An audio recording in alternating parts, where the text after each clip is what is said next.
Morning, everybody. Good morning. Welcome to Demystifying Fundraising, from research to proposals. I just wanted to point out this QR code. If you could please indulge us and answer some of those questions really quickly. It's just going to give us a gauge of who's in the room, kind of experience, what do y'all, looking to gain and whatnot.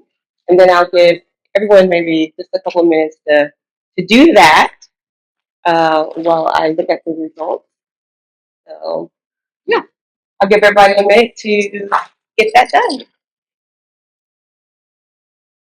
So, as y'all are completing the survey, we have lots of folks in the room, so thank you for joining us. Looks like we have quite a majority of folks really that have some experience with fundraising and development. That's good. And only 7% of you all has a lot of experience. But y'all are kind of in between some and then a little. So I guess we are in a room of folks that are really trying to get tools of fundraising and philanthropy. Let's see. We also, so, how do you feel about fundraising and development? Lots of folks are feeling other. So if anyone would like to share what that other is, I'm curious. Sure. No. Okay. Annoyed. Any other others like to share? Uncertain. Curious. Curious.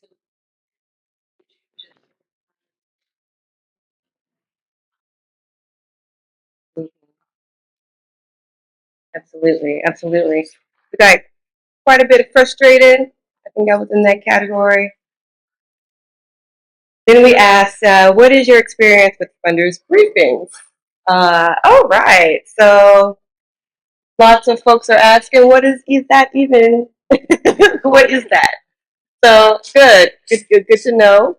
And we have quite a few that have been a part of it, but or knows what it is, but have not yet really used it as a strategy. Okay, good information. And then we have some questions in here that folks are interested in knowing. Uh, Full transparency, we'll probably not be able to address all of these questions, but hopefully during the conversation, some of it will be addressed. And we are happy to uh, send these back out and synthesize the session afterwards. It is also being recorded. So if some of your friends weren't able to get into the room, just let them know that this is also recorded, so we'll be able to share as well. So we have some questions, addressing holistic strategies that takes years for holistic communities versus siloed strategies that take months. That's a good statement, and hopefully we can. I think we're actually going to talk about some of that. Uh, Another question is, how do we find politically aligned funders? He's smiling at that. How do you increase probability of getting funding in minimum amount of time? And I'm just randomly reading some of these here. How do we invest in mutual aid and direct action groups? Connecting the bridge of knowledge. And then how do we move national foundations to focus on organizations serving a city or a neighborhood? Awesome. So these are great questions, y'all. We're hoping that we will be able to address the majority of these, but we'll also leave some time open for these to come out, and then we'll have a discussion on answering those as well. So really, just think of this as like a big conversation. Um, at the end of the session, if we have time, just depending on spirits, how the spirits move you on today in this discussion. We may also do little table discussions, just to brainstorm some next action steps of how we can move together in this movement. with resources. So with that said, I'm going to introduce our panel. And I'll just show myself first. So my name is Wankeeta. I am a consultant for the National Collaborative for Health Equity in helping to put this program together. I'm also founder of an organization by the name of Women of Wakanda in New Orleans, Louisiana, which is a Black woman-centered collective, focuses on joy, imagination, and care. So that is me. I will be moderating these folks. So next, in no particular order, but I have Maria Cherry Rangel, who is an Indigenous philanthropic advisor and coach, a cultural strategist, and a resource mobilizer. Next, we have Maheen Kaleem, immediately to my left, who is vice president, programs and operations for Grantmakers for Girls of Color, or B4GC. Last but certainly not least, we have Angela Waters Austin of One Love Global, Chief Executive Officer of One Love Global, and one of our TRHT legacy places. So I just wanted to welcome all of these folks for joining us this morning. And so I guess starting with Maheen, I just wanted to see, just tell us a little bit about yourself, maybe where you're coming from, and then also what brought you to this racial equity work. Thank you. Thank you for allowing me to join the conversation. My name is Maheen. My pronouns are she, her. I have the great honor and privilege of co-leading an organization called G4GC. I often say that we exist because girls and gender expansive youth of color asked us to. They demanded that there be a philanthropic home that was dedicated to organizing resources that honor the power of their wisdom and their leadership. It is our core belief, my core belief, that we don't get to any of the justice we seek if we are not centering them and if we are not acknowledging the roles that they play in our homes, our social movements, and our communities.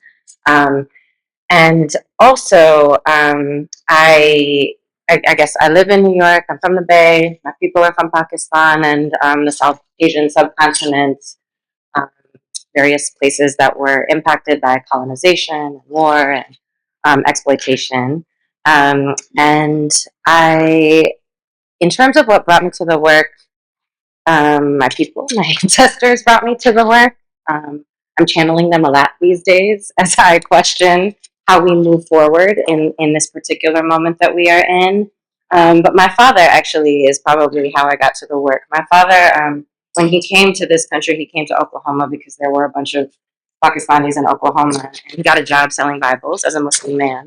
And he was darker than I was. He had curly hair, and so people would like chase him off their lawns with shotguns and stuff. And a friend of his started talking about both the Black Panther Party and the NAACP, and so my father started organizing racial equity movements, and then that carried that kind of political legacy and tradition and connected it to broader kind of global struggles for liberation. So he is what brought me to the work in terms of he is now my ancestor as well, and so today that's who I'm calling in terms of how I get placed in this work, and one of my teachers, and then girls that are in street economies, girls on the streets. My very first job out of college was working with trafficked youth in Oakland, and they are my greatest political educators and teachers, and so they not only brought me to the work in terms of where our placement is in achieving just and liberated futures, but they keep me in the work. Thank you. Aloha, everybody. I'm Maria Cherry Rangel. My pronouns are she and they. My people on this side of the Atlantic are from Yucatec Mayan communities and indigenous communities of Texas and Louisiana. On the other side of the Atlantic, they're from Amazigh and Palestinian communities. Did I say my pronouns are she and they? Okay, wanted to make sure. And Yeah, what brought me to this work? So, my family were musicians and immigrants, at least some of them were. And, watching kind of the intersection of their spiritual practice, cultural practice, and organizing was really instrumental for me as a young person. And I saw that when they came together to provide music for their community, it gave the people hope to continue for another week, another 2 weeks. It gave them a sacred site to remember and be together. And also, when they were together, right, they were sharing things. They were sharing information, they were sharing resources, they were giving away things that maybe another family needed. And so, seeing kind of those early experiences around resource sharing was really instrumental to me. My father started to get awards, like philanthropic awards, and was a folk life artist. And so that was my first kind of introduction to philanthropy. And I noticed so many things, I was young, but I picked up on all the kind of colonizer dynamics, on all the othering dynamics, and how hard it was for my father to navigate that world as a brown person whose primary language was not English. And so I started writing grants for him to get these awards at the recommendation of like the folks who gave him the initial Folk Life Award. Because he couldn't do that. And so I was a teenager, like writing these like national arts grants and getting them for. That was my way in. And so then I just never stopped because I was like, oh, there's this world of money to be taken from people who have more than us, and white people and people in power. And so that began like a long career in resource organizing. And so, yeah, I also, am here because of my ancestors, because of my communities. And like when we walk into a space, we don't just come by ourselves, right? We bring our people, our home communities. We bring the people who are believing in us, the people that we do this work, on behalf of, and our ancestors. And yeah, my particular work sits at the intersection of cultural justice, spiritual justice, land back and repair for Indigenous communities and Black communities, and healing. And that's me. I should have gone first. Hello, everyone. I'm Angela Waters Austin. My pronoun is love, and my organization is One Love Global. And we are the now One Love Global TRHT, formerly TRHT Metro Lansing, which is in Michigan. Born and raised in Detroit. And I've lived between Lansing and Detroit since I was 5, and my parents divorced. And now I do live in both places and have homes in both places because we have youth. I hear a common thread of how youth brought us into movement and why there are why the purpose and so One Love Global is a 501c3 grassroots organization. We were fairly unique in being a place lead for TRHT because we are not a philanthropy in that sense. Um, and but we have served and we have incubated other organizations. We've served as fiscal sponsor for other organizations, and we do a lot of convening and collective action work that brings a lot of people together. What brought me into the work? Echoing ancestors, in particular my grandmother who raised 10 kids on the south side of Chicago while organizing her neighborhood. And I didn't learn that until I went to Alaska, and I'm here bringing in our family and their spirit from Alaska, who led us in a process of 100 years. Where were we? Where are we going? And I learned so much because my mom was there with me, and it gave me that opportunity to pull in history and knowledge and healing in ways that have continued to carry the work forward. I've always done racial equity work. I started at the YWCA of Greater Lansing, ending racism, empowering women. Um, YWCA of Greater Lansing no longer exists. If that gives you some idea of kind of the progression of racial equity work. So my professional uh, work has kind of seen the trajectory of let's work ourselves out of this. to where we are presently. We're defunding basic infrastructure and safety net. As a nonprofit organization, we're actually a social enterprise. And so much of the work that I've described is how we stay afloat through the transitions and ups and downs of grant funding and traditional philanthropic kind of support. And most recently, and I want to just introduce, because for 20 years, we're like, we're not taking any state funding. We don't do government funds. We just got our first federal grant because it's our money. Mm. So we are doing some work because we're approaching it as harm reduction. How do we bring more money into our communities, into the hands of the people that are going to build the collective care and power that we need, and away from those who are actually using our money to harm us?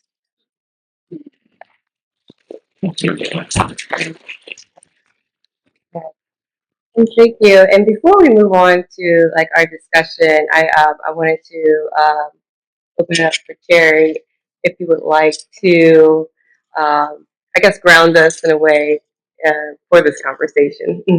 Yeah. So my spiritual practice is Lukumi, which is an Afro-Indigenous Orisha-based practice that, as it manifested on this side of the Atlantic, is a tradition of my ancestors. And I want to invite those who want to participate in this to participate, but no pressure. And so I'm going to pray the Mojuba. Oh, and I forgot to say I'm a priestess of Yemaya, who is the great protector of the ocean and protector of us all. And so in this prayer, we praise the many faces of the Creator. We praise the divinity of time, including the days of yesterday, today, and tomorrow.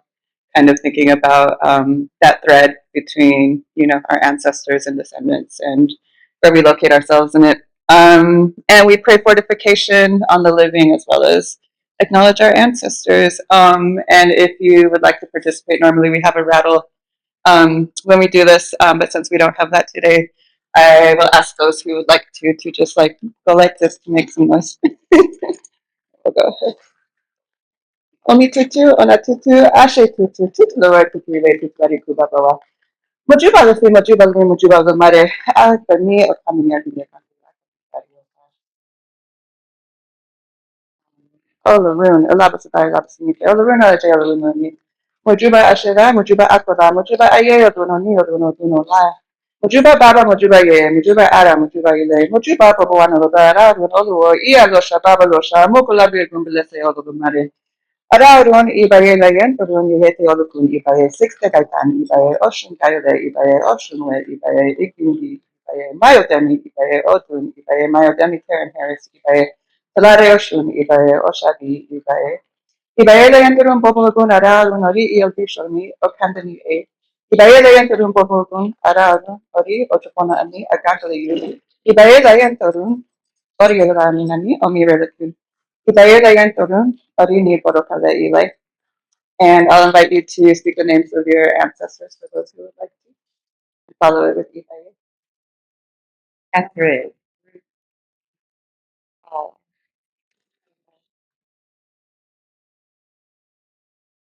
Mama Tessie Prebos.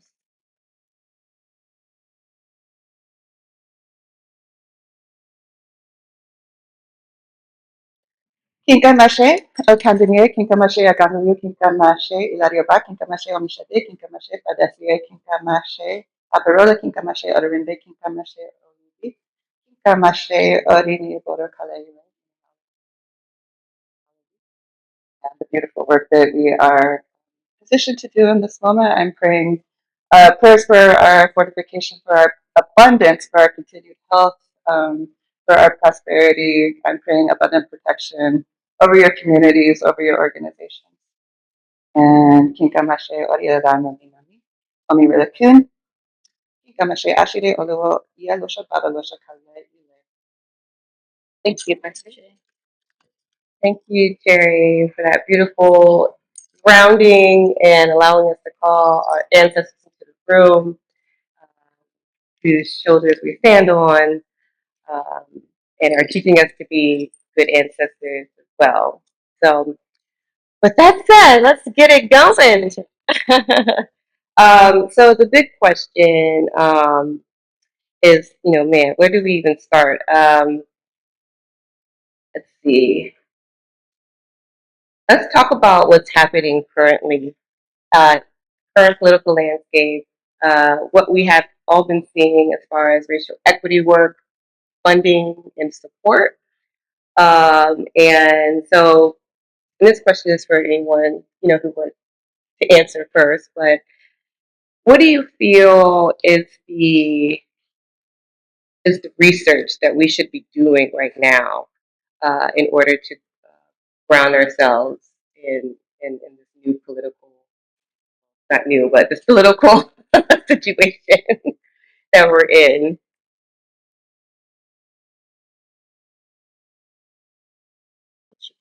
Researching? Yeah, like what should we be researching now? Like in the state that we're in now, climate, like what should we really be researching now as far as funding, how to look for opportunities, or even connecting with others? I was saying to to my folks up here that I'm really trying to channel hope right now, and I have it actually because there is so much money that is ours, as you said. Um, I that not that we need the research, but there is a lot of data now about the very intentional retraction, and I think so. The first thing is like language. I think we should not say, "Oh, the money went away." No, the money was like it was named, it was promised, and then it was intentionally withheld, or it is being intentionally withheld or cut off. And one of the things that I think about is pay attention to who said what.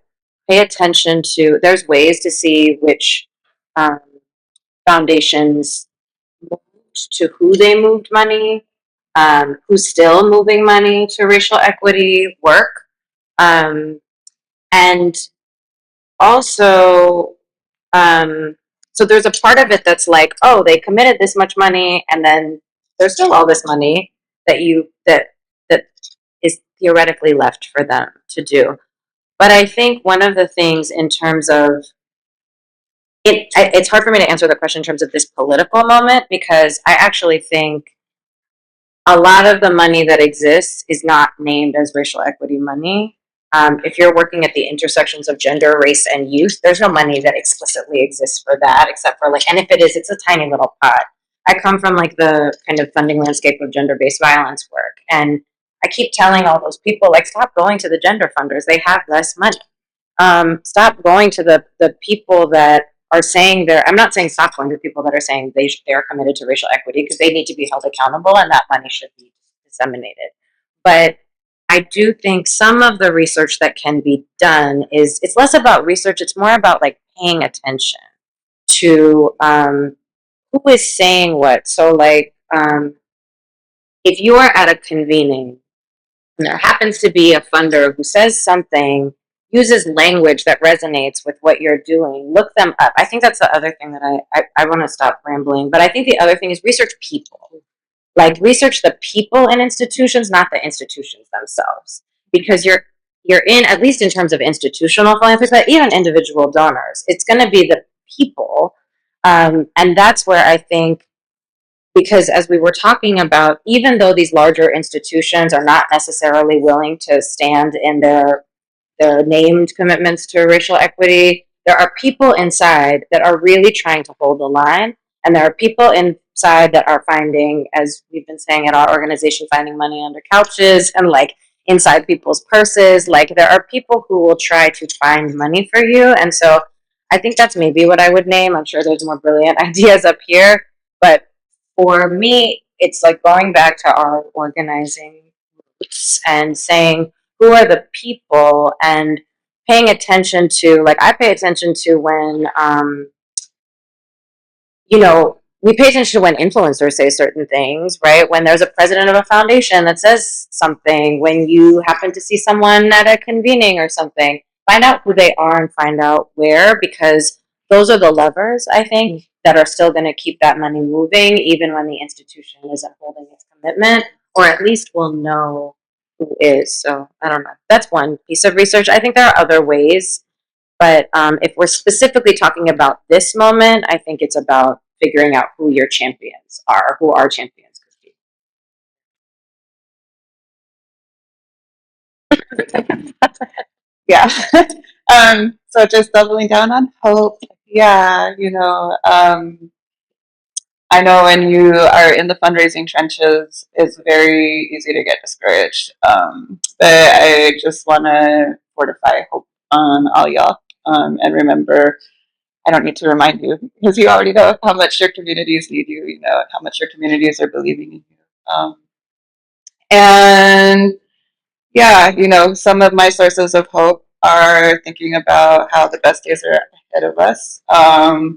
How, in particular, for Indigenous communities and Black communities, like our people have known apocalypse so many times over. This is another moment, and I think spiritually, like we all chose to be born at this time because we knew, and our ancestors knew, that we would be able to carry forward, the call ahead of us, and so. I know that feels really meta, like in this moment when you're like, how do I research my organization? You know, but let's talk about it. So, I agree with finding your champions, and even within these very large organizations, these large philanthropies, there are people who are trying to do that work. And so figure out who your friends are within those and just like really build relationships with them and use them as your thought partners and ask them to make the introductions for you. Every time you talk with a funder, be like, who else should I be talking to right now?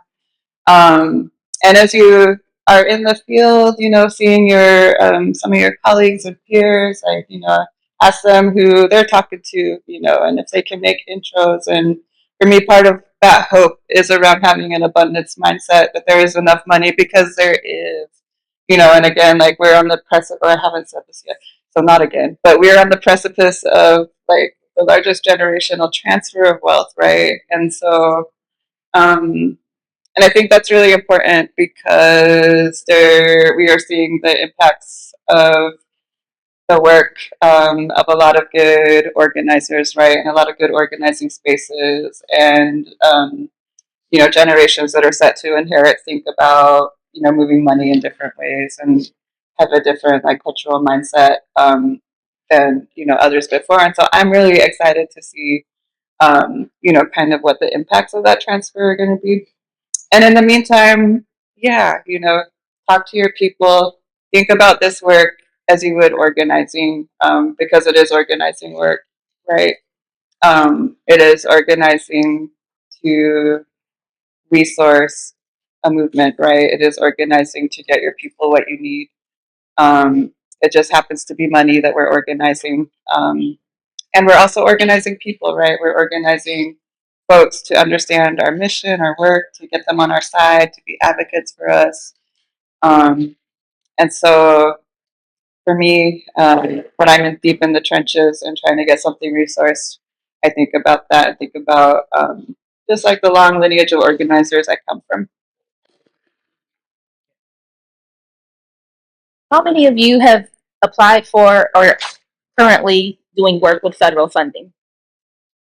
So if I had to research something right now, that's probably where I would start. And just grants.gov, identify your search terms. What are the things that you are actually trying to impact? So, um, so you're probably not going to find racial equity if you search. But what is it? Is it housing? What is it that your people care about? What is your community organizing for? What is it that you're trying to win? And how can you actually take the people's money and give it back to the people to solve the problems that they want to see change in their community? And the other part that I would research is because the strongest federal grants and even state, any government grant is going to be stronger with collaboration. So who are your people on the ground with you, who are going to mobilize with you, who are going to do the work and the implementation for the long run? Research what the infrastructure needs to look like to be sustainable over time, and how you can then identify those philanthropic organizations that can fill gaps, that can support the work that you're doing that is outside of what the federal dollars are able and willing to do, and to tap into those more radical and progressive funders that can actually support the organizers on the ground in ways that federal grants may not be intended to.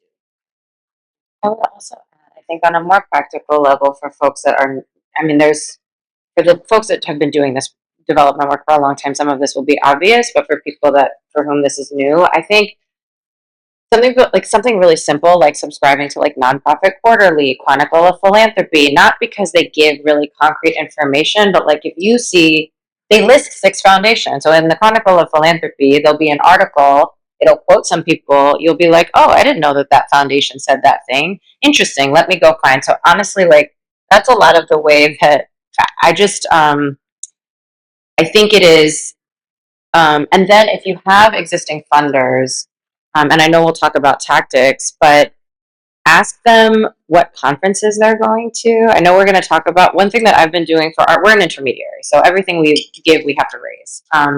And we are also organizing people to give directly to our grantees, because for a lot of folks, we're the primary national philanthropic intermediary for organizations that specifically center and are led by girls and gender expansive youth of color. So for a lot of our grantees, we're the first national funder, or the only national funder, and in some cases, the only funder. So we are always trying to organize people. And one of the things that has been weirdly successful lately is if I'm at a conference, philanthropy people love to conference. they love a conference, and so I'll literally just be like, just hang out in the lobby with me, or like, just come on this day. If I'm in your city and the conference is in your city, just go to the hotel and like be in the lobby and meet people. It is actually turned into, I have a grantee who came to a conference with me and she wasn't registered. She was just hanging out. I introduced her to somebody. She calls me like 3 months later. She's like, I'm in New York and I just got offered a 3-year, $400,000 grant.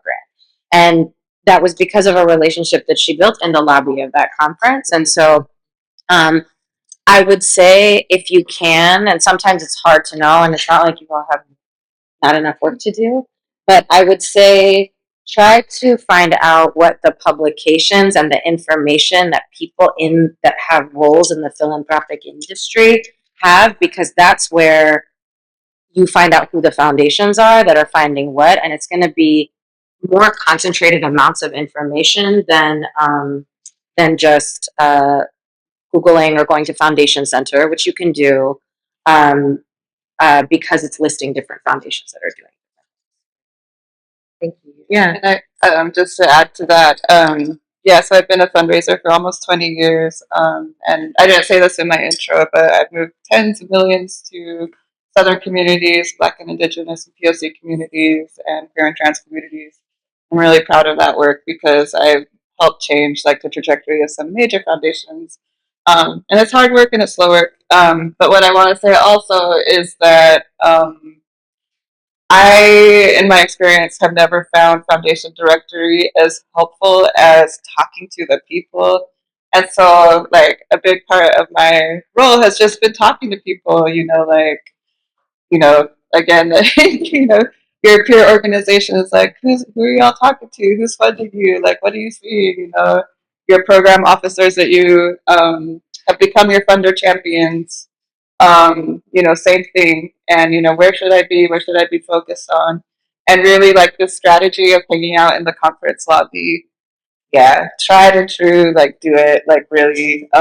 You get to know people on a level that you wouldn't if you're just in the Zoom room or in a, funder meeting, where, say, you travel to New York to sit in their office. Like, it's a different vibe. And so being able to access those spaces and just kind of that informal time and finding out, like, what they're about, what their passions are, and within their, organization, what they're really trying to do, and how it matches up with kind of what is their overall, like, career trajectory. Because the other thing is, like, some of those folks become friends and then they will leave that philanthropy that they worked at and go to the next one, and they're going to bring you with them if you, like, lock in that relationship. And so Yeah, and there's a lot of awesome people working in philanthropy now, right? Like we've seen so many organizers who kind of find an aligned charge around, okay, I'm going to organize to move money in these different ways, and have gone into philanthropy. So yeah, there's definitely folks doing the good work. To double down on Angela's thing because they're trying to move the people in this administration are trying to move money and they don't have a lot of time to do it. And I really appreciate you naming that because I know a lot of organizations that are overwhelmed or intimidated by a federal grant, but like several of our grantees will go in together, and because we like to be a connector, they'll call me and they'll be like, "Hey, we were thinking about applying for this grant. We don't know what to do," and I'll be like, "Well, go talk to this person because I actually think you're more likely to get it if you go together." And the time is now to do that because they are very, very aggressively trying to get that money out the door. What are some ways that small grassroots organizations like these can mobilize themselves and each other and move forward with some kind of collective action, to source resources, not just, the dollars, but other resources, from the philanthropic community. Solidarity is so important, and that's part of the research. Who is aligned with your work? Who's aligned with your values? Because when the money hits the table, you'll find out that people's values are not necessarily associated with their mission and their work, and you learn those lessons.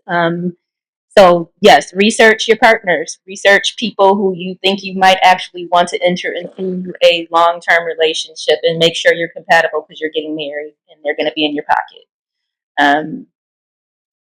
And you're going to share resources. And that's the thing, is that the collective, that solidarity, it one builds power, but it also allows you to do the work that you do and not have to do all the things. So if you are not the strongest administratively, if you know that you don't have a strong CFO who is going to count every penny and be accountable for every penny, research the organizations who have a very strong backbone infrastructure. You don't have to necessarily have that component if you have a really strong relationship with an organization that does. Let people do what they do well so that you can do it well. And also research what the funders are funding. Um, find out who they've already funded. Make connections with those organizations. Many times those organizations will be forthcoming. Sometimes people can have a scarcity mindset and not be as willing to share. But if you're clear and intentional and honest about your intent, but the more that you learn about even who got funded, why they got funded, what relationships they have, then you can be better prepared for the conversation that you're going to have with the funder. And two, yeah, learn about their families, learn about what they vibe with. You might find out that there's a funder who actually is into the kind of music you're into, and you can build a relationship around those common values and interests. They're people. So we think of them as funders up here, but they're people, they're in our community, and we want to bring them into community as much as possible. And when you say that, I think about the tools that we already have at hand. Like, we don't have to reinvent anything because tools are already there, such as LinkedIn, Facebook, Instagram. And so what I have found myself doing, when I Google, on a website of an organization, you can see who their partners are. You can see what kind of work they've been doing that's been funded, and most of the time they will say XYZ organization funded this work. So you can really go down a rabbit hole that way, and discovering who's aligned with you or what funding sources might be aligned with you. And then if you have that connection with this partner, it makes it easier for those introductions. It makes it easier for them to want to speak on your behalf because they know you already. And so, we kind of had a little discussion prior to this around like this disembodied like practice of asking for money. and how we just kind of really separate the two. And how would you say, you know, that can be, I guess, remediated? Yeah, I mean, I actually think it links to the conversation about how we move in collective action. So I wanted to say like three quick things about that. Um, and one quick thing about the people who are the ops is that even if they are, you can pay attention to what language that, like, what's successful for them, and you can take those strategies too. But I was going to say that I think language is really important. So one thing that we've been talking about a lot of the organizations that we support and movements is like, what is the collective language that we are building about why you have to, why you need to invest explicitly in girls of color? And part of that is because it creates an echo chamber that continues. So if a funder is like, oh, I've just now heard this 6 times from Sam, maybe we should be funding this thing, right? And so I think actually there's messaging strategies that can collectively be used so that the first time they hear a framework or an analysis is not from you, that it's actually linking. And I actually think this community has the bones of that in a way that is really actionable. The second thing I will say is that at least in feminist movements, people move money to each other. I don't know how many of you know, kind of, if you're coming from the sort of formerly incarcerated women's incarceration movement. Topeka Sam often says that Susan Burton, who started A New Way of Life, was her first funder. When Susan Burton got money, she gave a little bit. I was talking to another organization in Louisiana this morning that said, oh, I met this sister. She's funding this work out of her pocket. I just moved her $15,000 because I got it. And so I actually think we see it all the time. We don't talk about it as intermediaries. I have moved money to other intermediaries because I'm like, well, you're able to put cash in girls' hands in this community. I don't have any relationships. Like, and so I guess, yes, we can be proactively going towards money, but, and then one of the organizations that I led that funds girls' resistance movements in like 200 countries, when they got a Mackenzie Scott grant, the first thing they did was friends and community gifts. And they went to like 7 of the people that had held them down when they weren't good, and they gave grants to them. And so I would just say that, yes, we need to like go after the money together. Also, when we give to one another, it does come back to us in different ways. In terms of the disembodiment, I think it actually roots back to, when I entered, one of my sisters, Tanisha McCarris, I was working at a family foundation, and she said, sis, you have to heal your relationship to money if you're going to be in this work and be a good steward of it. And it is a... Yes, please. She said, and her name is Tanisha McCarris. I will cite her. But she said, sis, you have to heal your relationship to money if you're going to be a good steward of it. And that looks different in a lot of different ways. But, I had a grantee who called me one day. She's a Somali Muslim woman, and she called me and she said, my sister, you understand, we don't ask, we give. And so how am I supposed to walk into these rooms when culturally that is not what we do? And so I think that we actually have to start there and acknowledge that what does it feel like in our bodies when we enter a room with a funder? Like, what happens to us? And then figure out the tactics that you actually need to move through that so that you can stand in your power. And I've heard people say, well, I have no issue because I'm asking for my people. But like, I actually don't know if that's enough. I think it is important because we can advocate for our people easily. But if you are the person asking and it is your people, then you're also asking for you, and that's okay. And as someone who predominantly funds women and friends of color-led organizations, I really am thinking about what does it mean for us to just ask for you? And part of it is just talking about it more and more and always. Like, I don't know, I was the person in my household that was like, she's just gonna like be broke or may have to marry rich because she doesn't think about money and she doesn't care about money. And they find it so ironic because all I do all day is talk about money and find money and unlock money and a lot of money sometimes. But I do think that it's actually the saying the money, the having the money conversations that will get it practiced in our bodies in a way that then allows us to be better champions. And then for folks in the room who are like, I'm okay asking for other people, but not for me. If you're the executive leader of the organization, you're also asking for you. And so I think that's the thing that I would invite in this particular room is like, and I don't know what that looks like for each individual, but I do think there are spaces. I mean, a lot of the work that Cherry does is really rooted in like, how do we link that healing work to ourselves and really understand why are we not? And the last thing I'll say is, we launched, I had one of the greatest honors of my life. I got to witness the birthing of what is now the 1 Billion for Black Girls campaign, which is 7 Black women, including my co-founder and our CEO, Dr. Monique Koopson, Tarana Burke, Latasha Brown, Salamisha and Scheherazade Tillett, Joanne Smith, and Teresa Younger. In 2020, we were having a conversation about, there was a celeb that was like, oh, I want to give some money to Black girls. I want to make sure that when people are giving, I want to make sure Black girls are in this conversation. And we were getting ready and we were like, what should the ask be? And someone was like, 10 million. And then Natasha's like, I'm raising 100 million just for Black women and girls in the South. So it has to be bigger than that. And then Joanne from Girls for Gender Equity was like, why not $1 billion? And so we launched this 1 Billion for Black Girls campaign, which is a mobilization campaign that demands $1 billion investment, not in us, in the collective movement that centers Black girls. And when I talk about the disembodiment, I have been met by a lot of people that are coming from all walks of life that have said, $1 billion? Are you sure? Like, how dare you ask for $1 billion?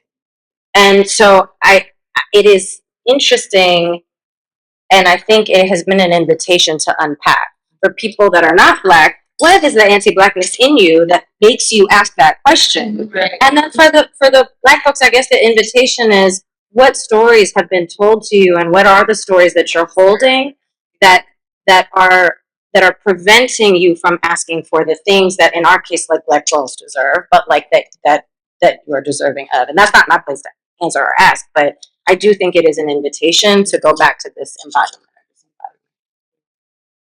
I love this question and this reflection. Thank you, Maheen. Going through the Trauma of Money workshop was instrumental for me, and I was one of those people who was like, oh no, I'm asking for my people, like, and I have no issue. And then I went in there and like bawled for an entire day, and I realized that like so much of my story around resources is connected to place, and how for me and my people, like some of the places we come from don't exist anymore, right?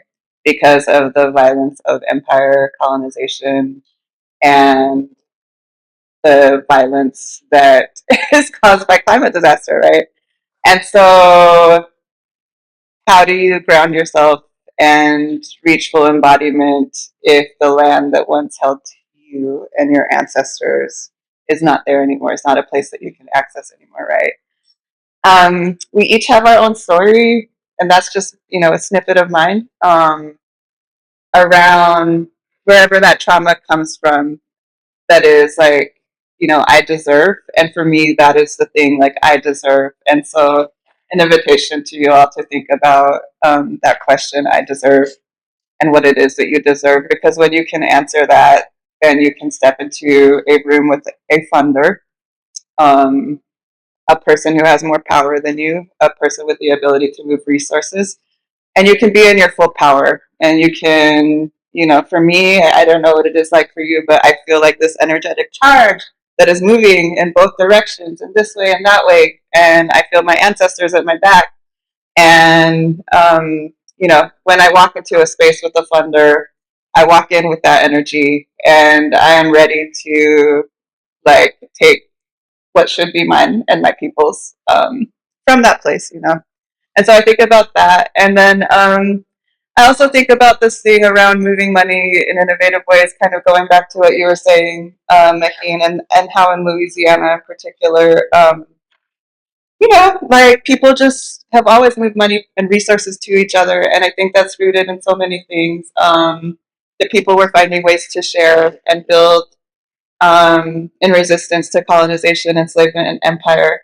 When we look at maroon communities and the alternative economies that were built there, when we look at people buying each other's freedom and resisting the violence of enslavement and empire in that way, when we look at kind of the mutual aid practices that have existed in the form of social aid and pleasure clubs, when people could not access health insurance, or other things to kind of mutual aid, and how it looks like now in the form of like organizations moving money to each other, or people organizations listing somebody as a vendor and giving them $15,000-$20,000 so that they could just like send Venmos to a community who needs it at that moment. like all of that, people find ways to move the money. And so embracing that creativity also. Yeah, I find that folks who um, aren't abundant in like actual money are the best folks to be in the most creative about getting money to where it needs to go. So thank you for that. Did you have anything to add, Angela? Just in terms of $1 billion for a collective of girls and women, in contrast to one person hoarding $6 billion in wealth. Mm-hmm. And $6 billion is just one person that I'm thinking of because that person owns a media outlet on purpose, intentionally to take down Black women, Mm-hmm. and how they choose to use their power, because money and power, go together. So I think about how repair is absolutely necessary, and our work is reparations, and thinking about the billions of dollars that are owed to us because we were the capital. We created the wealth. So when you're embody the spirit of your ancestors, whose blood, sweat, and tears fertilize this land, and understand that the conversation that you're having is about what you're owed. I'm just letting that resonate. Thank you for saying that piece. I want to kind of take the conversation a little bit down. Like we've been up here for a little while. We're up here for a little while. So just bringing it kind of back to the practicalities of writing proposals and creating the documents that are needed to encourage funders to support you. I'm curious about building this evidence of impact. And like, how do we, as a collective and as individual grassroots organizations, really like, exemplify and show an example of the work that is actually happening and what's really evident that is affecting our community in positive ways. Yeah. I think this is about tactics, and I think it's about paying attention. Every funder is different. It's so annoying, I know, because they want different, like social justice funders that say they're all social justice-y. Like, we don't care about the numbers, but we're looking for your language and your analysis, right? And then other folks are like, I want to see all the numbers. So I think you have to make a choice about where you want to spend your energy. I also think that sometimes organizations will say, well, we don't have any of those numbers. Have just numbers. Just have a number of something. Number of young people. I come from the anti-trafficking world, and there was an organization, white-led organization, that was getting all this money because they were like, well, 98% of the girls in our program attended our GED class. Not anything about whether they passed a GED, what it had to do with them exiting a trafficking situation, but they had a number. So I guess the first thing is, have a document that has some numbers, even if you don't have whatever. The second thing I'll say is about funders, pay attention to how they are defining impact. I know it is annoying, but if we're just getting practical, like there are people that are trying to shift them to be less frustrating. But in the interim, if you're just trying to get money, look at how they are defined. Every funder has like a theory of impact or a theory of change on their website. Look at their theory of impact. Look at the metrics that they're interested in. Go to some of the organizations that they've funded and look at what kind of reports and data they have. And even if you don't have the data, have some data about the conditions that your community is facing. Like whatever those statistics are, and actually that kind of data will also protect you legally against some other threats because you can demonstrate why you're doing the work. So I would say I think that's some of the things that I would say about data and impact is have some data, and then if you are thinking about approaching a particular funder, the biggest thing around proposals that I see, like I had a grantee that got rejected from a funder, and she said, "Can you read my thing?" I was like, none of what you're saying you're doing. I know what she does. I know she does work that fits, but she wasn't framing it in the way the funder could understand. And so when Sherry was saying meet people where they're at, and again, I hate that you have to do this. I'm just saying that this is what works. Um, is look at how they are framing the work, look at the language they're using, look at the language they're not using. If they're not talking about liberation, maybe don't slide that in. Maybe talk about equity and talk about housing and talk about whatever. So I think that those are some of the things that I would say is pay attention to the language and have any numbers, even if they're not your numbers, something that shows that there is something. And then sometimes you can extrapolate. It's okay. Like somebody was like, well, how many, especially if you're doing advocacy work, it's really hard to demonstrate how many people. Don't be afraid of averaging out and extrapolating. Now, some funders are going to be like, where did you get these numbers and all of that stuff? But just have an answer for where you got the numbers. So if you can look at, okay, we support X amount of people, and we know that generally speaking, if we support this many young people, that these are going to be the impacts. It's okay. Don't be afraid to do that, just to get you in the door. Because once you get in the door, they don't really care what your numbers are. And if it's an aligned program officer, they'll tell you what numbers you need in order to come back to them. I think that goes back to the relationship building piece of it as well. You get to know, the people that you're going to be asking. Get to know, their, I guess, for lack of a better word, their ticks, and the things that they kind of gravitate towards. So, anyone else have any? I love data, so most people don't. Just happens to be one of the things that One Love Global does, and we do it well, and we actually can offer it as a resource to other people. Most of us are working towards population level change. So we may work with 10 organizers, 20, 300. We heard, business partners or whatever around the table, but ultimately the goal is to actually move the system. It is to actually do something much bigger than any one organization can do.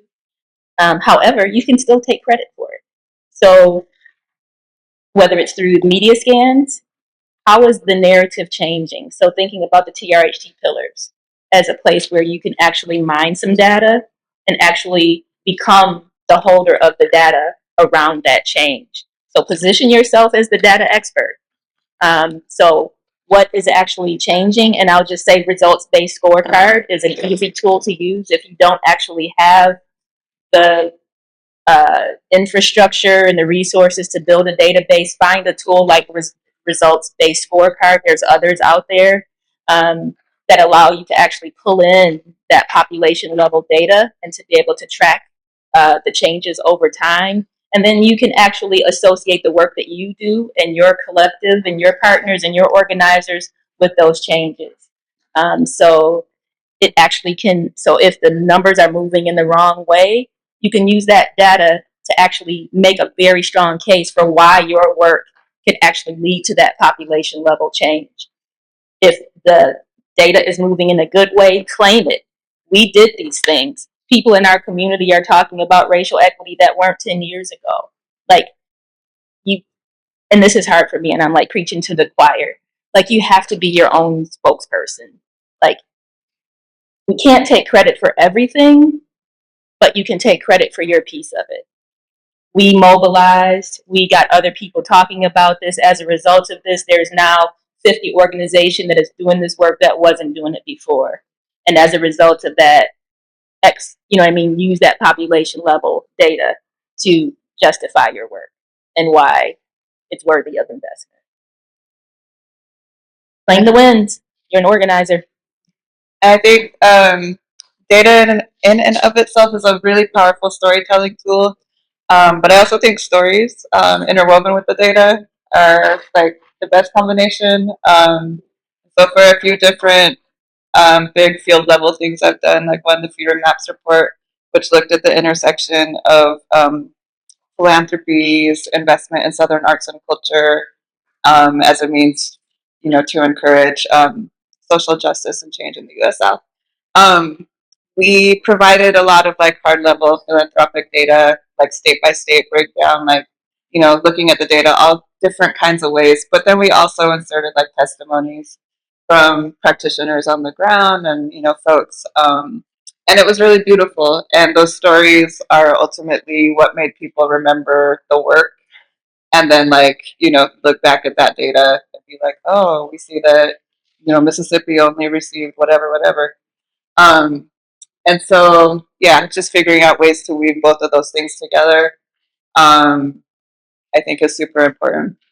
And that's what I love about the results-based scorecard. And I feel like I should get a check or something for promoting this so much. But because it's about the story behind the data and how you turn the curve. So, And also, I think what you lifted up is like partner with people who have data or who could help you get data. I know, like a lot of times, like universities and like young people that are in school or whatever, are looking to find credit and stuff. So if you don't have the internal capacity to get the data, that's another place where you could form interesting partnerships and also get money to get some of that data work done. And that's even an approach in terms of fundraising. Is, hey, like, we went to a funder who doesn't fund us anymore. One time cute little thing, but we said, like, nobody's actually ever counted who's funding Black girls and gender expansive youth outside of the Ms. Foundation. And so, can you just give us some money to get the data? And so, even if you don't have it, to your point, I really like what you said about even if it's not going in your direction, you can still make a case. And if there's no data, you can make a case for why you should have some money to get data. And I would just like to add, in terms of approaches or tactics, foundations write their own reports, and they get together with other foundations and write reports, and they have data, and it's um, get them, download them, read them, and, for lack of a better word, regurgitate the language back to them. Because that's what they understand. And so I would encourage, subscribing, to a foundation's monthly newsletter, even if it's, somewhere that's not in your place, but subscribing to newsletters, or where you can go on their website and download a report, or the most recent report on equity, or the most recent report on prosperity. And there's a wealth of information, and they actually have the data in them as well. I think public health partnerships are really great for that as well. Most health departments have their epidemiologists, and that's one of the things that they can actually provide to community grassroots organizations. And if there are specific things that you actually wanted to learn, like our health department was able to create a map for us where we could identify where there were children of color ages 0 to 8 who were below, I can't remember what the percentage of poverty was, and to actually be able to see and identify, so that we could really have a real intentional organizing strategy. Limited resources, we want to go where the people are. So the health department was able to help us map that. So we talked a little bit about research, talk about the overarching, disposition or climate, that we're in, in the United States and with philanthropy, and overall with philanthropy and the state of, the post-George Floyd, flooding of money that has now been retreated. And then we talked a little bit about actual approaches to proposals. I guess now I would like to ask about one particular strategy, which is funders briefing, which is something that many of you have not heard of based on the survey that we just did. And just talking a little bit about funders briefing as a way to get all the people in the room to be able to communicate who you are, communicate the needs of the community, and then just So let's touch on that a little bit before we get to a question answer session. I just want to pull up just a couple things. A funders briefing at the strategic goal. First, I will say funders briefings take a lot of resources. from the organization that's trying to put it together. I just want to put that out there. And it does take people, capacity, the funding, depending on like where you're having all this stuff. So, yeah, I didn't want to. I just wanted to put that out there as well. So, things to consider. There are resources that you would have to put into, doing a funders briefing, but they can be mitigated by partnering. And so, a couple things about what it is. A funders briefing is to invite current and prospective funders, partners, and other stakeholders to learn more about your organization, your work, and how their partnerships can help achieve a desired outcome and opportunities for collaboration, so in your community and more broadly. And some things that you want to consider, right off the bat, as you're like outlining what it is that you want to do and how you want to approach it, who's going to host or co-host, who's going to be, the person that they see first, or organization that they see first when they step into the room or the Zoom camera. Yeah, by the way, they can be virtual as well. Where is it going to be held? What significant space, and how does that space connect to the meaning of your work? How does that space connect to the meaning of your work? And then, most importantly, who are you going to invite? And so this takes, takes some time to list out, who you want to invite and maybe why. This organization has this organization does this. This funder, always supports things like, XYZ. And just, get, an educated guess of why a funder would want to even participate in your briefing. And then I put in parentheses, build a database. But, that's always, you always want to track what you've done and where you've been, so that you can always go back to those partnerships. You can always go back to the framework that you created to do it again. And then what can you share in advance of a briefing to help, funders prepare? And I think, that can either be your one pager, your website, and sometimes videos or, evidence, show them the evidence of the work that is already happening. For instance, a lot of you are doing racial healing circles or are training racial healing practitioners. And so those are some of the things that might generate some interest and intrigue to learn more about if they see it in action. Anything else that y'all might add? I can start, and then I know you all have great experience also. So I am a fan of the Zoom room briefing because it is a lot easier to organize. I think it's important to have an invitation strategy. And so thinking about who are your funder champions. So if there's a program officer or two that you could call in to be in partnership with you around getting folks there. So for, some kind of bigger initiatives, we've been able, in kind of past endeavors to list them as a co-host. So it would be like X Foundation and this organization invite you to, and it would come from the foundation partners email, which was really great a lot of the time.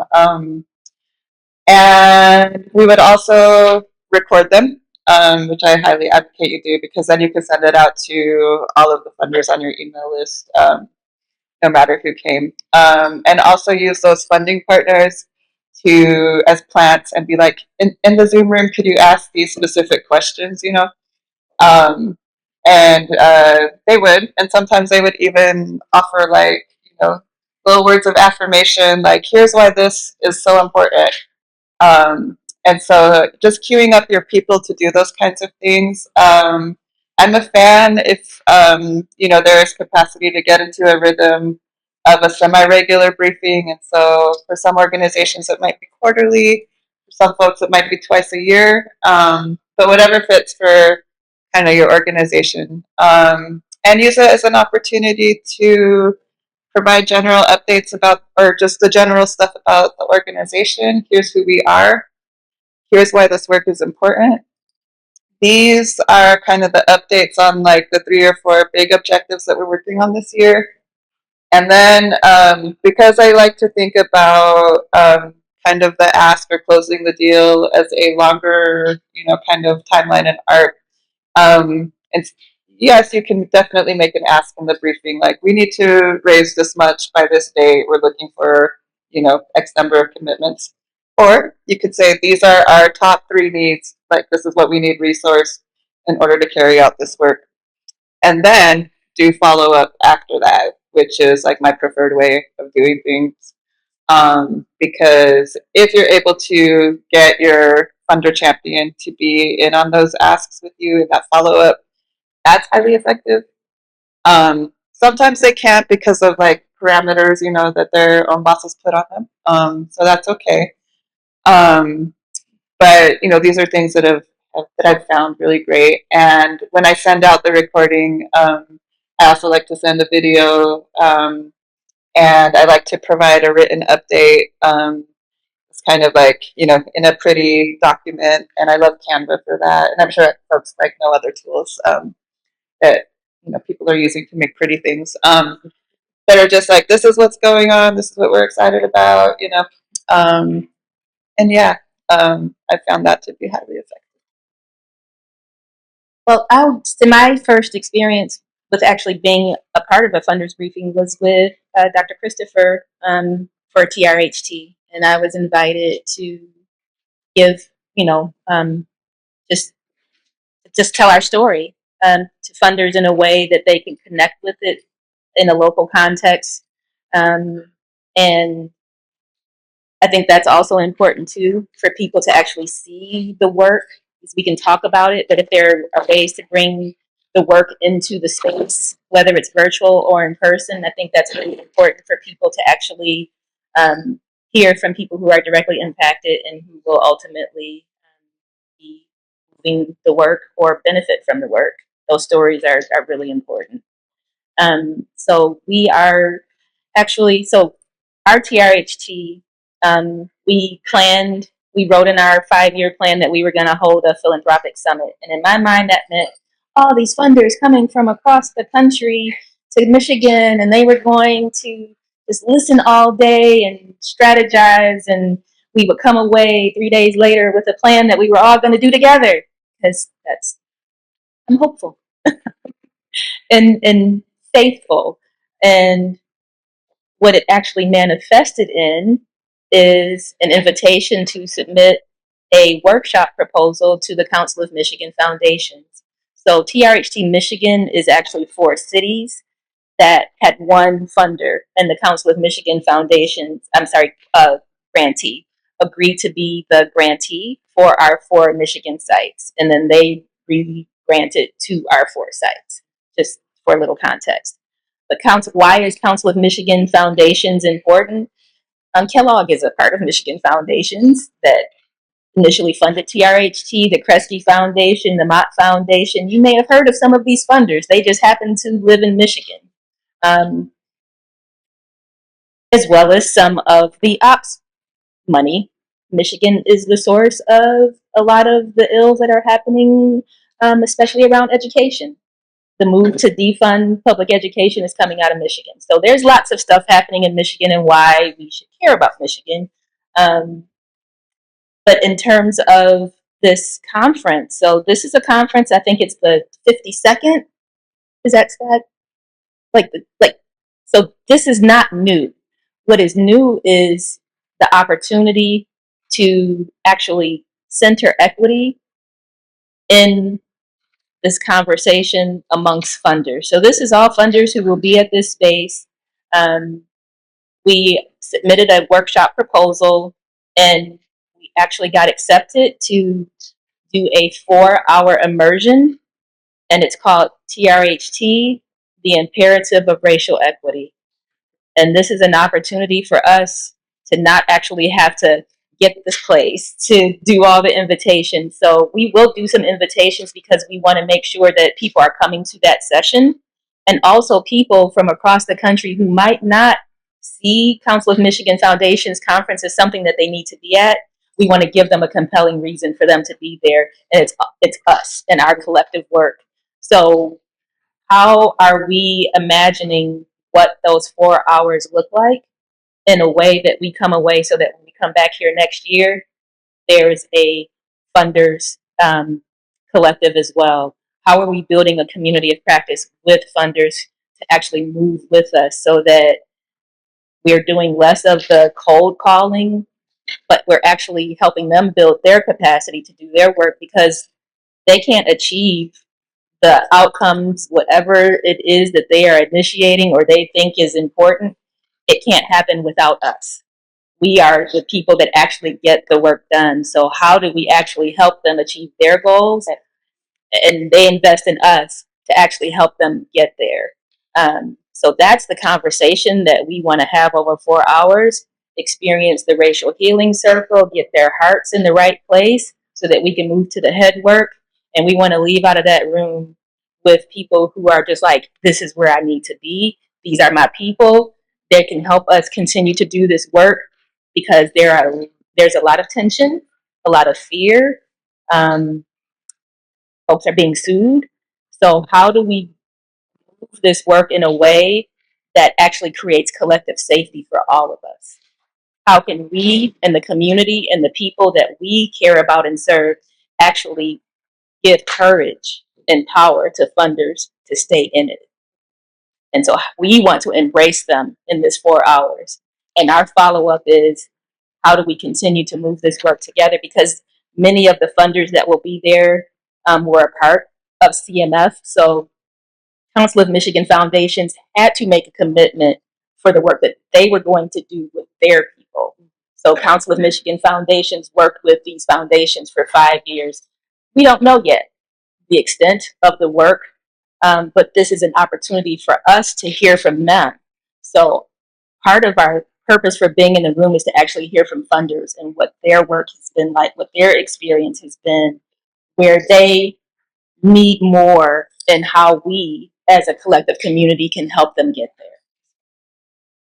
I would just add 2 quick things. Yeah. One is, if you're going to ask funders to show up in person, like, and I'm not saying that we should have compassion, but like, when you're the person who has access to the money, everybody wants your time and attention. So if you're asking them to show up in person, especially if it's a national funder who's going to a place, I think something like an immersion is compelling, because it's like, oh, I'm going to actually get to learn something and feel something and whatever. And if I have all these requests to be in so many different places, this feels like the right use of my time, because I can experience something. The second thing is, don't do it alone if you can avoid it. Because especially if you're asking for funders to come to your community, like, help them understand the local context of the community. Be like, this is where we, and so the immersion, if you have an opportunity to actually like organize a little, like whatever, maybe take them to a few different places, like whatever it is. And then on the virtual side, I would just really like double down. Like, that actually doesn't take very many resources. I would still do virtual ones in community, because folks' time is pulled in a lot of different directions. And so if they feel like they're going to come and learn like something really specific, like one thing that I'm working on with a couple of other sister funders is like, how do we support our folks in Florida? So we're going to do one specifically about like social movements led by young people in Florida, because all of our collective organizations in Florida have been like, nobody's coming here, everybody's scared to come here, we are underwater, y'all have to be here. And so I guess I would just say, like, all the things that you're naming in terms of immersion is compelling, and also not doing it by yourself, and really like making the case for the work. And then if you can have a funder, or just double down on the co-sponsor. If it can be sponsored or co-sponsored or whatever, hosted by a funder, so that they can say, hey, funder friends, this is one of my organizations that I love so much, come learn about it, then it's less work for you. You don't have to send out all the invitations. Let them organize them, as you were saying, to organize each other. And then they actually will get to a point where we're doing the organizing of the funder briefings for you, which is actually quite common in a lot of the funder organizing spaces. Is like, we do that for the people that we are committed to. And just to list up a couple things, just to note about briefings, thinking about what you want folks to leave with, like what you want them to take with them once, the Zoom window closes, or they go back on their flights. And then when and how are you going to do your follow-up? And that can be a whole session in and of itself. Follow up and ways in which you can continue that relationship going with the ones that really resonated with your mission and work that you do. So we spent a lot of time talking. I do apologize. I've been listening. I hope you guys got a lot out of it. But we can use some of the questions that were posed at the beginning. I would love to maybe answer a couple of those. And you want me to? There was just a hand over here. Oh, I'm sorry. I didn't see that. I'm sorry. Go ahead. Sure. Yes, please.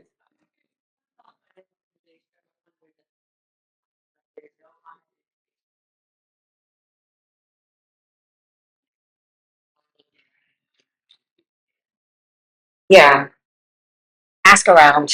Like, ask people, just keep asking.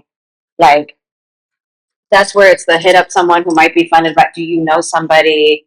Go down the LinkedIn rabbit hole, see whatever it is. And then make a calculus for yourself about how much is this actually worth their time. Mhm. Because there was a funder that I was reaching out to for a while, and then I was like, you know what, it's not. And then randomly, our CEO got invited by their CEO to speak on something 2 years later. So there's also the part of your own respect for your own time, and if you feel that alignment, just use your ask around.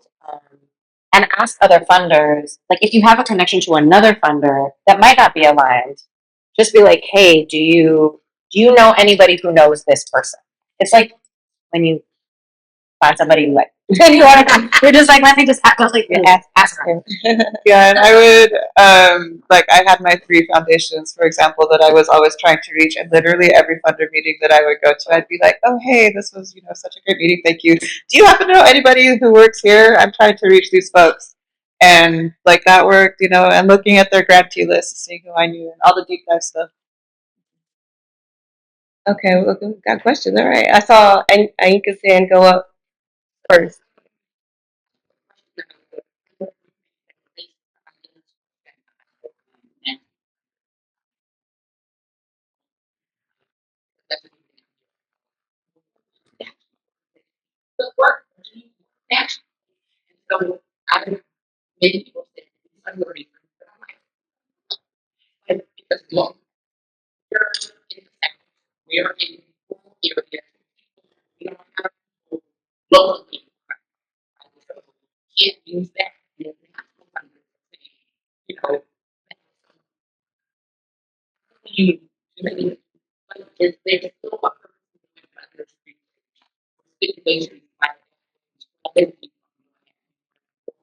Yeah.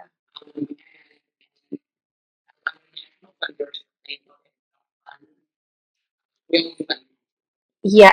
So the funders that say they only fund nationally, I would be like, but actually right now, especially, all the national funders are saying they want to fund in the South. And so they are saying it. They might not be moving money, but they are saying it. So I would say National Center for Responsive Philanthropy did a good report on where the money is going, right? Grantmakers for Southern Progress, I know, is trying to do a lot of organizing. I actually think it's that's the inside strategy. If you can find those people that are so you're not making the ask. So Grantmakers for Southern Progress actually brings people to communities. We're planning a convening next year, and we're actually looking at the Midwest and the South as 2 locations because there are some funders who are really proud of their funding in the South and will bring other funders. So yes, for the funders that are we don't fund nationally, that strategy was approved by their board. I'm not saying don't go down that route, but that might not be worth their time. But it is worth at least looking at the funders who are saying they're funding in the South or saying they're interested in funding in the South and asking who else is hearing that. Because if one of my grantees came to me, we actually, majority of our funding goes to the South, but like, if one of our grantees came to us and said, hey, could y'all just let me know who's actually saying this and who's funding, we can also use our networks because I'm in a lot of spaces where everybody's talking about, at every funder conference, there's a panel about funding in the South. And Cherry just helped organize a big kind of situation. So I don't know if you have a I would say also, like, think about some of the regional funders in the South. Like, I'm thinking about Women's Foundation for the South in particular, who, you know, are such champions and such good people. And if you aren't connected to them, I'll help you get connected to them. But finding, like, who are the regional funders who can help connect you to the national folks and open those avenues. And then we were having a conversation before the panel and thinking about the importance of intermediaries. So some of the national funders are funding these intermediaries. And so, like, where are the intersections where your work hits, where you might be able to access some of the national fundings, you know, that are going to the intermediaries. And so thinking about it like that. Yeah. So I have Jerry, and then I have this Amy over here. So Jerry, and then Amy. Yeah, I want to talk about that. So, Gary Hawkins, Dallas, basically, Elizabeth Alexander came to Dallas recently. You know, and I asked her, what is your Texas strategy? She didn't have that. For a person who's doing amazing work with $50 million initiative where they're creating new minds to talk about what the state that has the most black people in the United States. Let's talk about like Dallas, Fort Worth specifically. Average region in the country. So the craziness is starting there. 80% of the white national propaganda is out of Dallas. We'll be waiting for the side. Right? Talk about the school board takeover that started in South Vegas. There's no national funder who's started and funded that. I'm telling you because I have been the most consistent funder of those organizations that transfer. I give them $1 billion. I have an organization. TRC. There's strategy. I don't see it from the national for sure. organization. I hear them talking. Yeah. But I don't see it. So I'm interested in. My question was, where is the money? If who's getting some TRC? I feel like this is like when for community college, which is one of the largest. I don't see it. So I'm not talking about the president. I'm talking to somebody who's actually giving away money. I don't see it. So who's actually doing it? Or who's talking about it? I mean, like, again, in the women's funding space, like Foundation for Just Society, like, they're only U.S. based funding is really I think there are. My brain isn't working right now, but if you email me, I'll send you a couple of folks that I think. But again, I don't disagree with you. I think that's where the organizing strategy continues to be, and I know it's frustrating. You've been in those spaces, so you know. But if they're putting out reports, like that's where, like, I do think there are some people, particularly intermediaries and philanthropic serving organizations, that are trying to hold that line and are constantly trying to put out the data, and constantly trying to say, like a lot of these, like Southern Black Girls and Women's Consortium, like other folks are pushing that, and so I think it's just the echo chamber. I think it's the holding the accountable in the same way that, like, you're looking at the rollback in racial justice funding. They are still saying it. And in a place like Texas and in an election year, like where the money, whatever, and I know it happens every election cycle, it's like, oh, there's all this money that's going specifically to, like, how many doors do we knock or whatever, and then the money goes away. But all I can say, from my perspective, being in a lot of national funder spaces, is they're still talking about it, so that means there's still an opening for more pushing of it. And I agree that then there's some accountability around y'all keep talking about it and the money isn't actually moving. And then I think it's maybe having a more targeted strategy. So maybe there's like some specific ones where we're saying, okay, we know that at least these X foundations have given money to national foundations have given money to particular organizations in the South. And then maybe it's more intentional about who are the people that are rightly positioned to really push externally and internally. And that's where the funder briefing is, whatever. Then there's a really targeted, I just got invited to some collective of donors who are trying to organize around power building in the South. Like these things pop up, right? And it's like, okay, if there's some organizing strategy that is like, we're going to make sure that X amount of people are in this room. I've seen those funder briefings when they're done not willy-nilly, but with some intention and strategy, unlock at least, $10 million that is going towards something specific. So I don't know. I think we can figure it out, and there might be another. Also, just affirming how frustrating and upsetting it could be to hear the president of a large national foundation say that, or not know like what the strategy is for a particular place in the South. I Yeah. hear that as an opportunity, I guess, because I'm just hopeful in that way, because I'm just like, you two just answered your own question and hold a funders briefing together and create and work with them to create And then work with people to cultivate the list, right? So that ask that question of who is doing it, and then on the spot with very little coffee, can't give you those answers, but I'm sure we could ask some people who could tell you who to have. Yeah, and I would frame up the urgency of the moment because I think people are starting to think about it, but the money is not moving fast enough, right? And meanwhile, all this wildness has popped up, and here we are, right? So We had a question from Amy, and then who else had it? So Amy, go ahead. So, I'm Amy.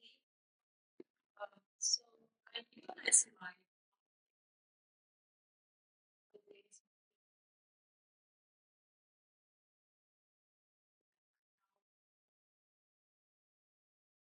in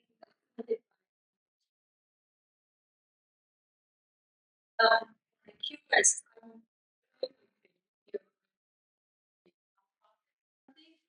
See, there's a lot of opportunity.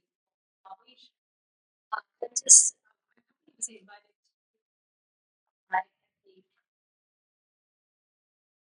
SPR huge chunk of money there. There's also 40% of SPR. And I'm curious what is how is who might be the other one is if I am going to say organization as fundraisers because I think community videos maybe other people that say they've already have the data set kind of co-creation and PhD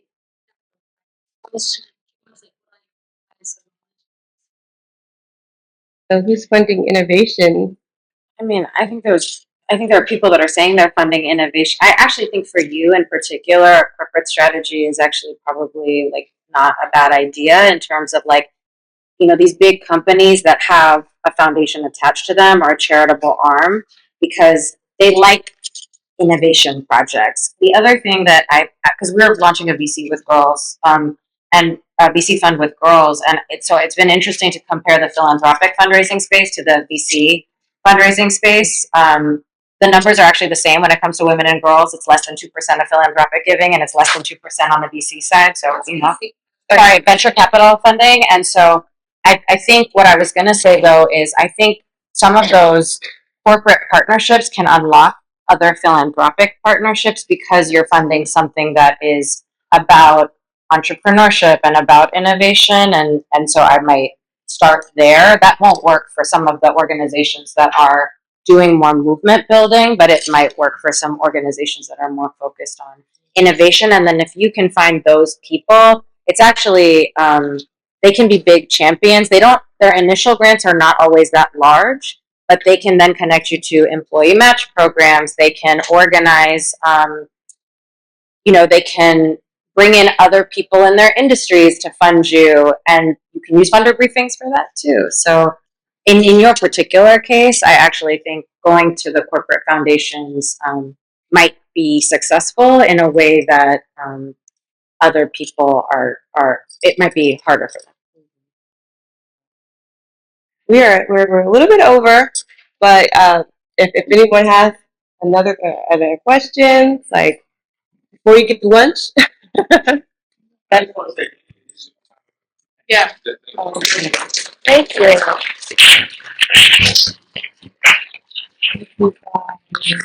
Yeah. So, yeah, thank you for making the trip here and giving us your knowledge and wisdom. And if you all want to connect, is it okay for them to connect with you all? And there should be, we'll have some follow up, with their contact information. Also connect with Angela, who is spearheading the CMF briefing. And I'm going to be there to help out. So. Happy to tell you how it goes if you're not able to come. Our goal is to try to get as much of us in the room, even though we can't all be in the room. So if there is something that you want to offer or share, we want to be as geographically diverse as possible. So how do we talk about a southern strategy in the room for the funders who actually fund in the South? Awesome. So thank you all.